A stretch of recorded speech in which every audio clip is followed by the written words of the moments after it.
What's going on, guys? It's your boy here. Welcome back to the channel. This is going to be my last video of 2023. Before this video introduction even gets started, I want you to know that I am very grateful for the growth that we've had this year, and I'm looking forward to making more content for 2024. So make sure you guys are subbed up and hit that notification bell, because I'm going to go more crazy for 2024. Plan a lot of things and different happening in my life, probably even a vlog or two and some other stuff. Anyways, today I'm showcasing to you my favorite deck right now, the deck that I'm taking hard hitting into 2024 with a passion.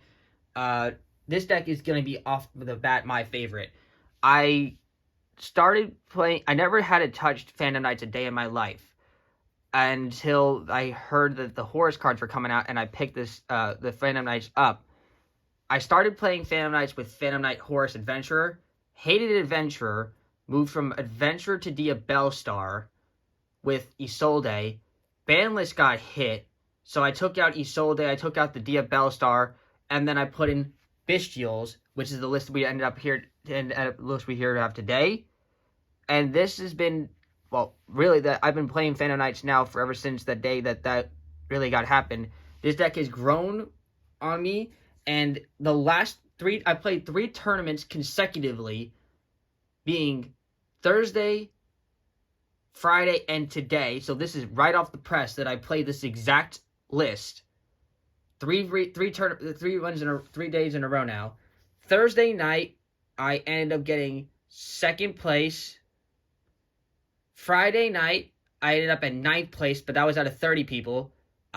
Thursday, I think, was 18 people-ish, give or take.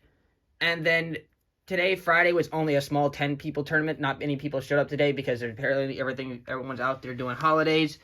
But this is the same list I played those 3 days, and I'm probably going to make a few more changes, but I'm showcasing the list I made. I have right now, or that I played for those 3 tournaments on the dot. This is my Phantom Knight Horus Bystial build for the end of 2023 and 2024. Yeah, I don't remember exactly my matchups from Thursday or Friday off the bat, but I can tell you my matchups today for the 4 rounds. I played Dragon Link, Rescue Ace, Branded, and Tier Elements, and I went overall 3-1 today. Ended up placing 3rd place overall, which I was very happy about. And you'll see that posted up today on a Facebook page as the thumbnail for this eventually, when that gets posted up on Facebook. Anyways, I'm not going to waste y'all time. I'm going to showcase you the deck.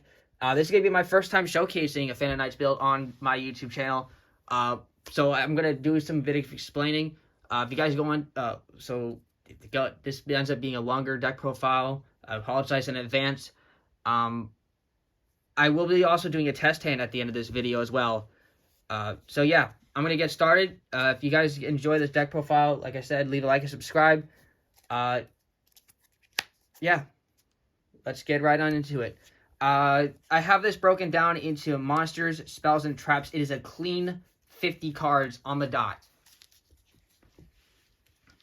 Starting off for the Phantom Knights, we are starting off with 3 copies of the Phantom Knights of Torn Scales. This card is the best Phantom Knights normal summon in, by far. It has the great abilities of 2 very good abilities. This is like what Cherubini was known for in the Phantom Knights Burning Abyss builds way back in the days. So this card has 2 main effects. The first one is you can discard 1 card for cost, and then send 1 Phantom Knights card from my deck to the graveyard, except Torn Scales himself. And then if another Phantom Knights card in your graveyard is banished, while this card is in your graveyard, you can special summon this card, but banish it when it leaves the field. You can only use each effect of Torn Scales once per turn. This card is a great extender, great normal summon. This is obviously a must-have in the Phantom Knights build, and yeah, that's all I can say. This card was just very clean the entire time. Next, I have 3 copies of the Phantom Knights of Silent Boots. This is an extender. It just special summons from your hand if you have another Phantom Knights monster. Other than Phantom Knights monster, you can special summon this card from your hand. You know, I special summon Boots once per turn this way. And then Boots has the ability in the graveyard to banish it to itself to add a Phantom Knights spell or trap card. Also, you can only use that effect once per turn. 2 copies of the Phantom Knights of Ancient Cloak. Worst normal summon, but I have ways to make plays if I do end up having this as my only normal summon of a Phantom Knights card. If this card is... Its first effect is sometimes irrelevant, but it came up once for me, where you just basically say target this card and then target a dark monster on your field and switch this card from attack position, and that monster gains 800 attack, I believe. Yeah, 800 attack and defense until the end of your opponent's turn.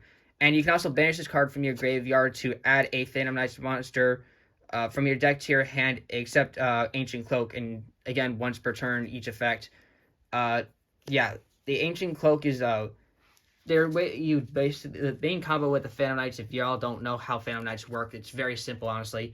Normal summon Torn Scales, use Torn Scale, pitch a card, send Cloak to graveyard, use Cloak as a banishes effect, and then gets Boots, Special Boots, make Cherubini.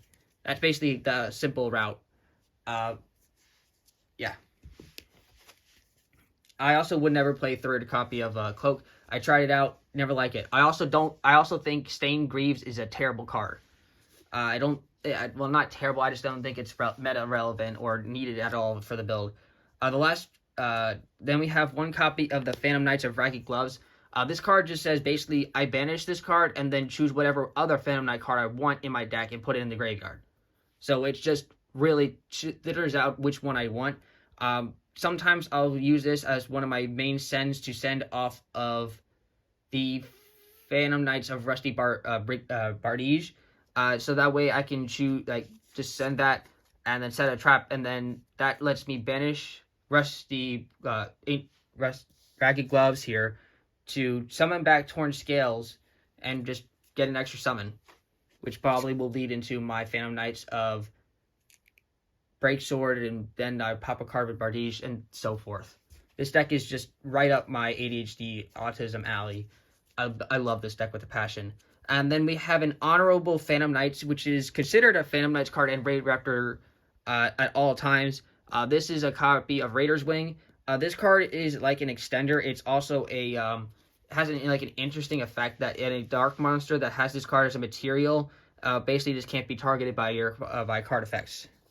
So I like that. And also you can detach a dark monster, an exist material from a dark monster you control to special summon this card from your graveyard. And if you do, it just banishes itself for the next time we leave the field. That's it for the Phantom Knights monsters. On to the Bystial package now. It's pretty straightforward. I'm going to kind of breeze through this. I'm not going to explain the Bystial monsters. Everyone knows how the Bystials work. 3 copies of the Bystial Lubellion, your obvious picture to get your any Bystial monsters. Just very good. Also, setups Regain, which is one of your main reoccursions this deck has for getting your resources back into your deck, your draw power, just more plays during your opponent's turns. It's honestly, that's the whole main reason why this card is in here. 2 copies of the Bystial Saronir. I didn't want to play more than this. How I play is I have 10 Bystial related cards. 3 Lubellion, 2 Saronir. I'm gonna put the other 3 on here. Just breeze through the rest of these. It's 2 Saronir, 1 copy of Magma Hut, 1 copy of Druid Worm, 1 Baldrake, and 1 copy of the Bystial Aluber. This 3 Lubellion, and then the 2 Regain. When you get there, it's 10 Bystial cards in total. But I like all of these ratios. You could obviously play another copy of Druid Worm if you like to in the main or side deck. I just like this ratio out. Honestly, because I've been liking Baldrake's banish effect, attributing the cost. And also, I can reoccur my Druid Worm with Baldrake. And I chose to have the Bystial Labrynth in here because it helps me make some synchro plays. And it's also really good against Dragon Link. So that's why I chose this ratio out for the Bystial package. Onto the Horus package. 3 copies of Imseti, Glory of the Horus. This card is mandatory 110%. This card is absolutely insane. Being able to pitch itself and any other card to gain your King Sarcophagus and then draw 1 card is absolutely insane. It sets up so much these guys set up so much pressure, get you access into rank 8 plays. Like, obviously, Zombie Vampire might as well just be the new Chaos Dragon Levy. Not Chaos Dragon. Chaos Ruler, the Magical Dragon. The card that's banned, just got banned in Master Duel. That's banned in the TCG for, like, a while now. Yeah. So, yeah. Horus, Imseti here grabs you King Sarcophagus, and its secondary effect is if your card leaves in the field by an opponent's card effect, send 1 card your opponent controls to the graveyard. The other Horus monsters we play 1 copy of Happy, Guidance of the Horus. This one's secondary effect is if you card leaves your field by opponent's card effect, you get to add 2 cards, like up to 1 each. How is it worded exactly? Target 2 cards that are banished and / or in the graveyards. Either add both to the hand or shuffle both into the deck. You can only use this effect of Happy Guidance of Horus once per turn.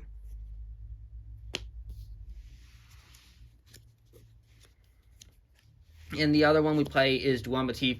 I don't play the bird one. Cuba Chef, sorry.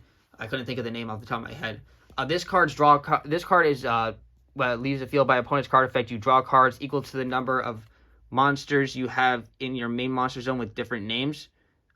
And yeah, it also gains 1200 attack and defense for each Horus monster you control. So at most, this card gets up to 36. Yeah. There are also different attributes, so they help play Undergoes in match, but it's not relevant right now. So most people have to DD Crow these in order to get rid of them. That's it for the Horus monsters. Then I have 1 more monster in here before I get into my hand traps. And that's just 1 copy of Assault Synchron. I play a very small Synchron package. It's literally just this and 1 other card, which is kind of obviously relevant, but again, for more Synchro plays. That's it. On to the hand traps. Well, the monster hand traps, there's only 2 hand traps we have in here. It's 2 copies each. It's 2 copies of Nibiru the Primal Being and 2 copies of Ash Blossom and Joyous Spring. I didn't want to overload myself with hand traps. Yes, I know this hand traps are very good. However, I wanted to have like interruptions. Like, I also consider the Bystials kind of like hand traps as well. Most of the decks right now are dark and light, except for if you're playing against Fire Kings. They're kind of useless, but you still have your own cards to use for them. And I kind of just wanted to see more of my engine, so I reduced the amount of hand traps I played here to 6 plus Bystials. So yeah, these is 4 of them, and honestly, I wouldn't change these up. I do play more in the side deck, but I just in the main deck wise, that's all I did. That's it for the monsters. Onto the spells and traps. Spells. It's 3 copies of the King Sarcophagus. I think 3 in this specific deck is mandatory. This is like your new way of putting your Phantom Knight cards that you have in your hand, or your any really thing from your hand to your graveyard that you need, and also send a Horus card instead of Faithful Adventure. I just think this is very, very impressive, and I can't tell you how many times somebody has Cosmic Cyclone me and I just had the other cards, or found a way to get rid of the 1 King Sarcophagus on the field and I just had the other 2 in my hand. Or the one time the guy didn't know what the hell the Happy did, popped the King Sarcophagus, and I went, all right, nice. Happy, get me King Sarcophagus back in the other card. Another card. It was actually kind of funny. But yeah, this card is absolutely insane. I think 3 is absolutely mandatory. Don't play 2, don't play 1. I just think that this card is just absolutely crucial. I never get tired of seeing that card in my hand. Then I'm playing 2 copies of Triple Tactics Talent. just in case we get interrupted. We have some plays to do, whether it's take control of an opponent's monster, look at our opponent's hand and rip a card, draw 2. All these effects are very good. Yeah. I also wouldn't play more of that either, and that, yes, that is one of my secondary ways of draw power. The other way we have draw power in this deck is probably the most resource broken thing I can have, and that's 2 copies of Branded Regained. This card is absolutely bonkers right now. Dragon Link should be playing this at 2, one with 1 beast. I just think this card is way too bonkers not to play at 2 at least. 1 is just too small, because if it leaves the field and you don't have beast to put it back, you're missing out on so much resources that's not even funny. I think 2 is absolutely mandatory, and whenever you need to play this card in. It's just too good not to. 2 copies of Forbidden Droplet. I like this card, being able to go second and basically make my opponent can't activate monster effects in response to it to negate cards. Also can help fodder and get rid of cards I don't want in my hand, or will help start my combos by putting them in the graveyard. And then having their attack points and negating their effects is a really good effect. Yeah. We are playing also 1 copy of Chaos Space. This card helps us get access into our Lobelion from the deck. We basically put any of our Phantom Knights or any other Bystial monster we have in our hand to the graveyard, and we just basically get ourselves Lobelion. That's the only way you have this in there. You don't have a light search. I mean, not a light search. You don't have a dark search. And there's also maybe you have your Lobelion, you have your you have your Lobelion, you have your Nibiru, and there's one other light monster in this deck that I'm forgetting. I just went through them. Oh no, the other light monster's in the side deck. I'm sorry. Yeah, but it's really just in there for that, and you can still recycle on your Link monsters or anything else that gets banished. Your Rusty Bardige, if it gets banished, back into your deck with Chaos Space, and being able to draw a card off of that is also really good. So I think that Chaos Space is a very good card in this deck.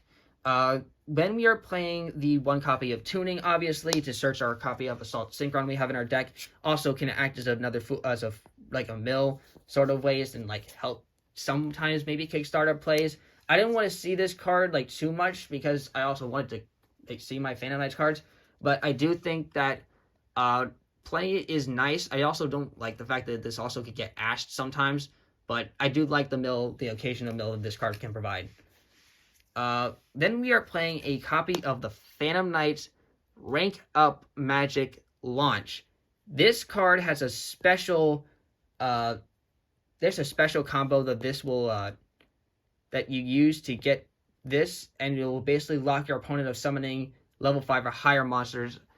A lot of the Phantom Knight players out there are going to know what I'm talking about, this combo. You'll get to know this combo later into the actual deck. 1 copy of Call by the Grave to get rid of pesky hand traps or cards that our opponents activate in our graveyard during their turn. 1 copy of Foolish Burial to jumpstart some of our plays.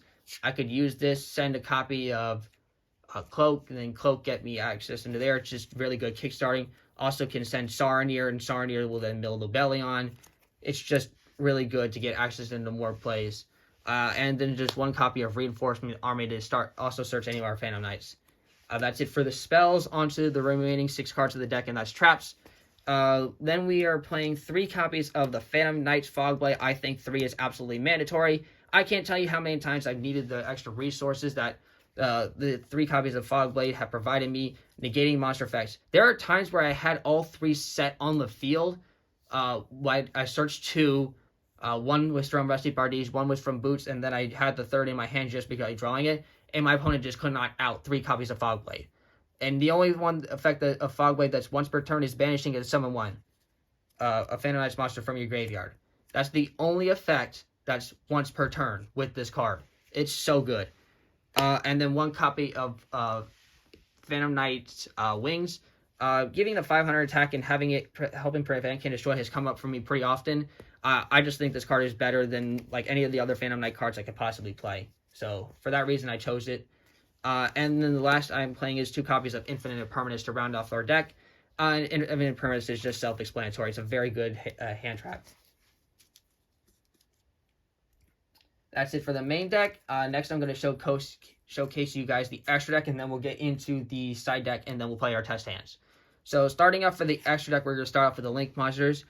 We have one copy of the Phantom Knights of Rusty Bardies. This card is your top Link monster that you like having on the board. It's very versatile. It takes 2 or more Dark Monsters. It's a Link 3.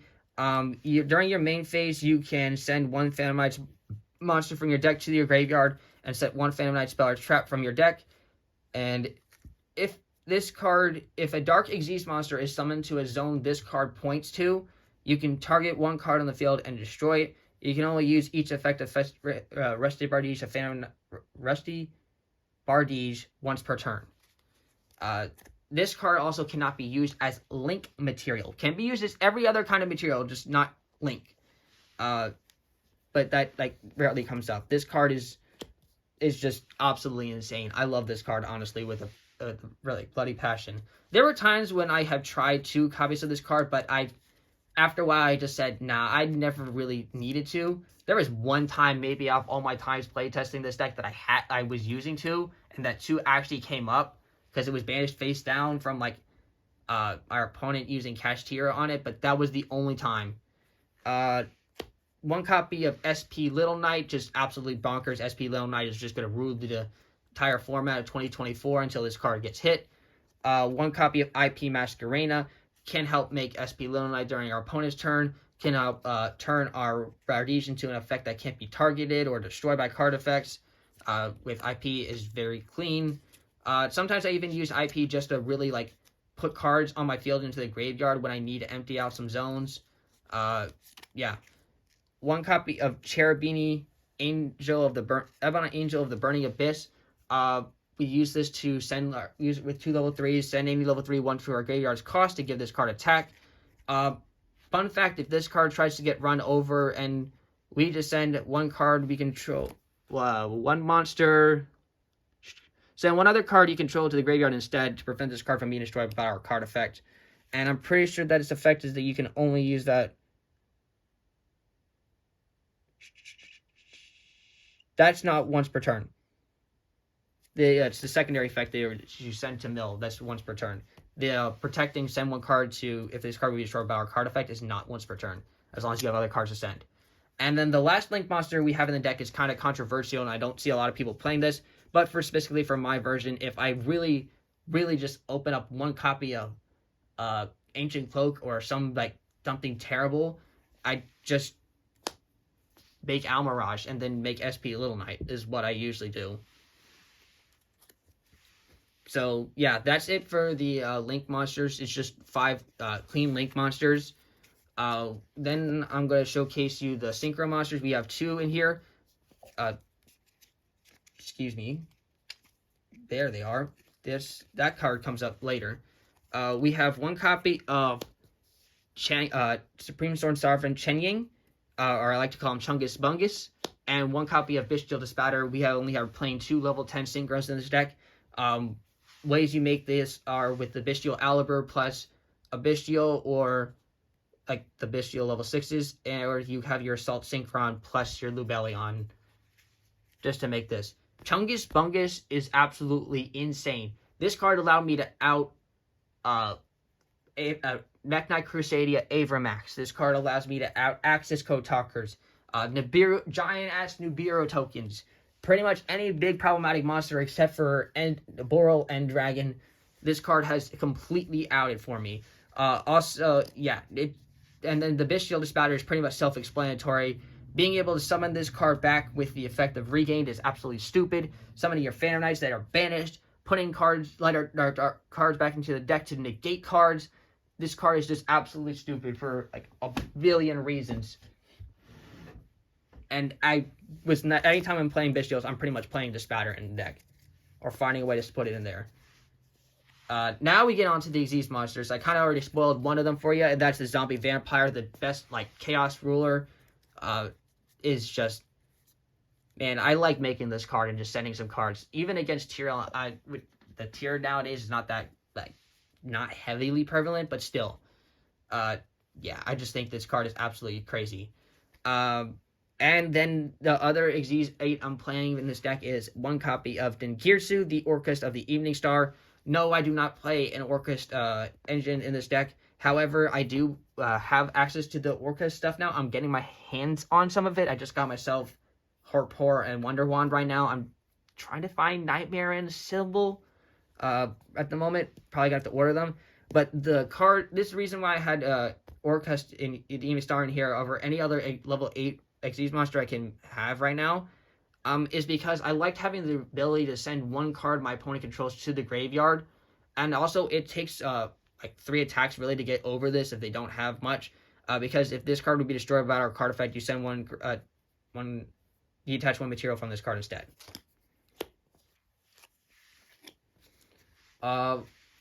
Next up, I'm playing one copy of Arc Rebellion Xyz Dragon. You don't make this card generically. You make this card by summoning your Xyz summoning into your copy of Raider's Knight, and then using Raider's Knight's effect to make your copy of Arc Rebellion Xyz Dragon.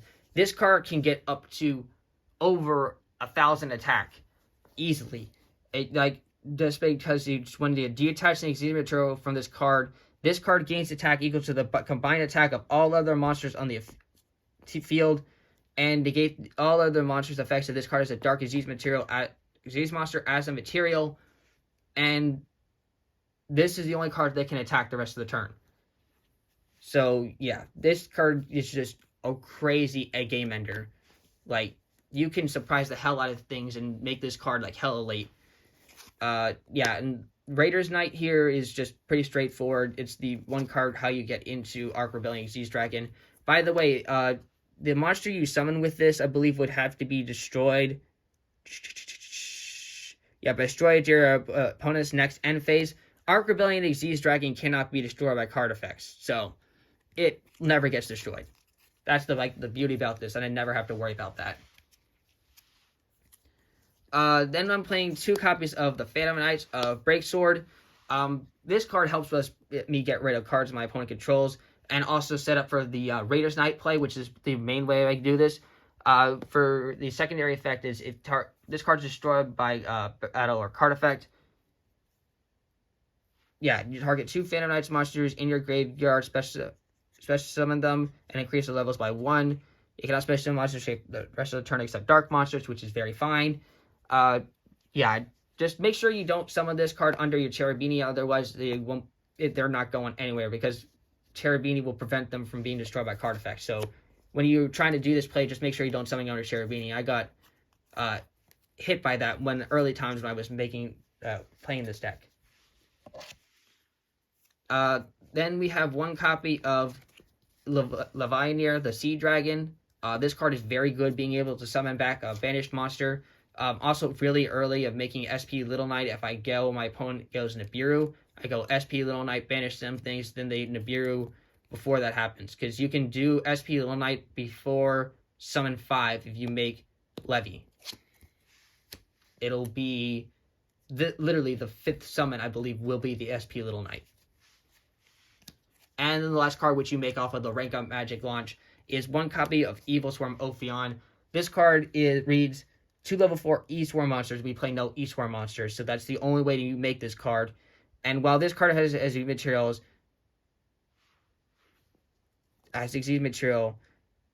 level 5 or higher monsters cannot be special summoned. And once per turn, you can detach 1 Xyz material from this card, add 1 Infestation Spell Trap. But the level 5 prevention stuff is just the main reason there. It shuts down a hell of a lot of decks. Yeah. And we don't mind it as much.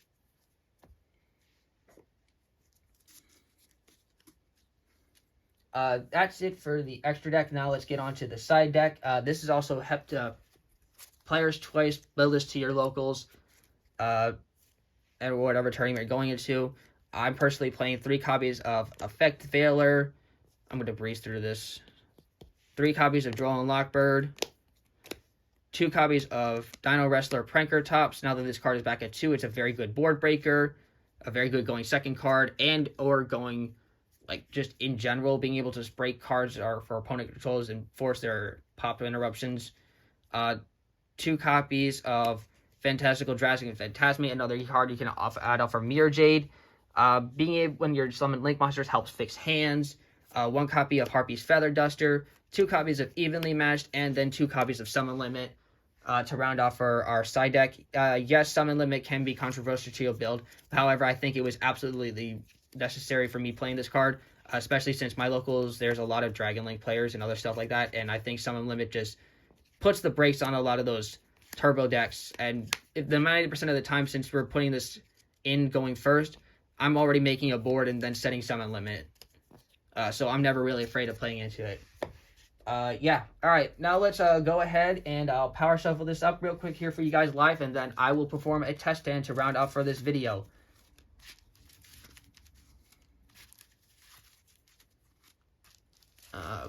While I'm doing, and then I'm gonna quickly also readjust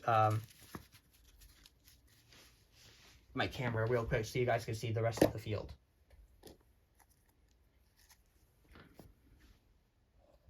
So pardon me while I do that real quick.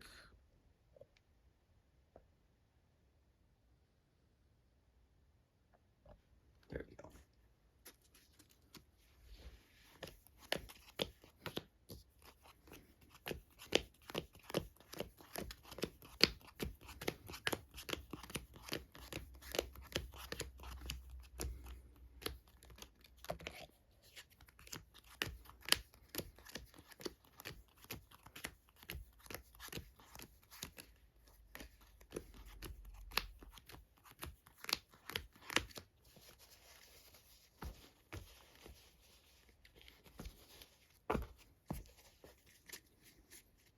Just gonna be a staple, just going first hand.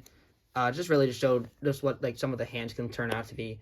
We have a Phantom Knights of Fogblade, Assault Synchron, Imseti, copy of Bystial Aluber, and a copy of Torn Scales. This basically will. This is almost full. This is actually pretty good to close to full combo right now off the bat. I know off the bat, I would be using Imseti to pitch itself and not Torn Scales, my Bystial Aluber to grab King Sark and attempt to draw 1 card.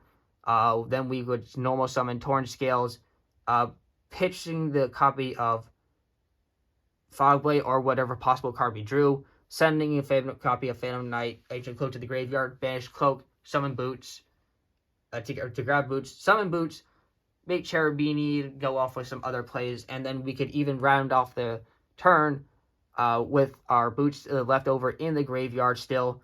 We're going to summon Assault Synchron, Synchro it away with the Imseti, put Chungus Bungus on the board, and then if we were going second, and then remove some cards off the field. And then, of course, we'd have our Fogblade to set at the end. That's just that hand. Let's see what we get here for hand number 2. This one will actually play out.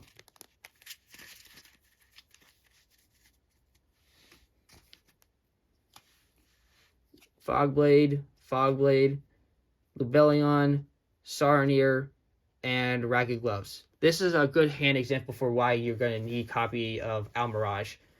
So first we're going to start our turn by activating Lubellion's effect.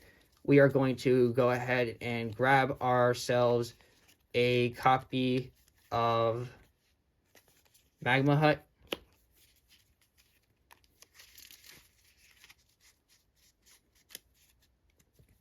Go ahead and normal summon our copy of Ragged Gloves.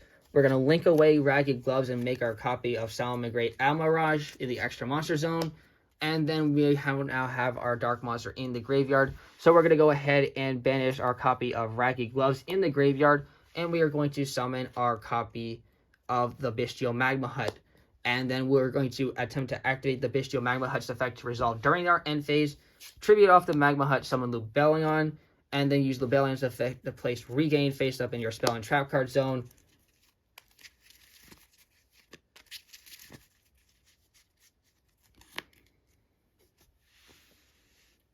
Then I'm going to go ahead and use Saronir's effect to banish Mag, summon Saronir, and then because I did that, I'm going to use the effect to bottom my Magma Hut to draw a card. We drew King Sarcophagus here. We'll go ahead and use King Sark, pitch one of our copies of Fogblade, and we're going to go ahead and put our copy of Happy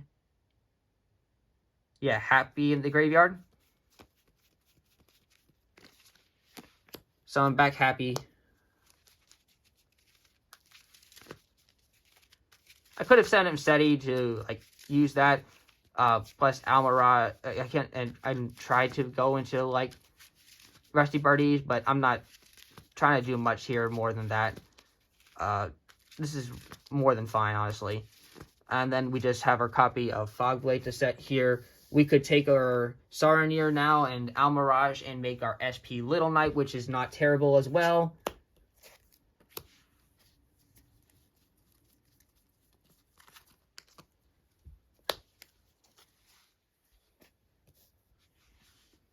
Yeah, this hand, then that was not added for a turn. And then we could use Saronir and send a Bystial from our deck to the graveyard.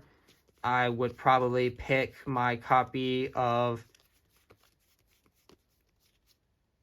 put our Magma Hut back in the graveyard, honestly, just so we can have it back on the, like, recursion from Regained. And then during the end phase, I would be searching my Druid Worm to end off that turn, which is... that board was actually extremely solid. We have our SP Little Knight as an interruption. We have a Saronir in our hand to do some banish. Not Saronir. We have a Druid Swarm in our hand to do some banishing with during our next turn. We have Regain to summon back Bystials from our graveyard. We also have there to draw cards. If our opponent tries to break a card by card effect, we get to use Happy to bring 2 cards from our graveyard or banish back to our hand. We have a Fogblade set. That's pretty good if you ask me. Yeah, this deck is just very good combo based wise. I love everything this deck does. And I wish you guys a happy new year and great things to come. Thank you guys for tuning into this video, and I hope to see you guys here next time on the channel. This is YahBoiYeet signing out. Peace.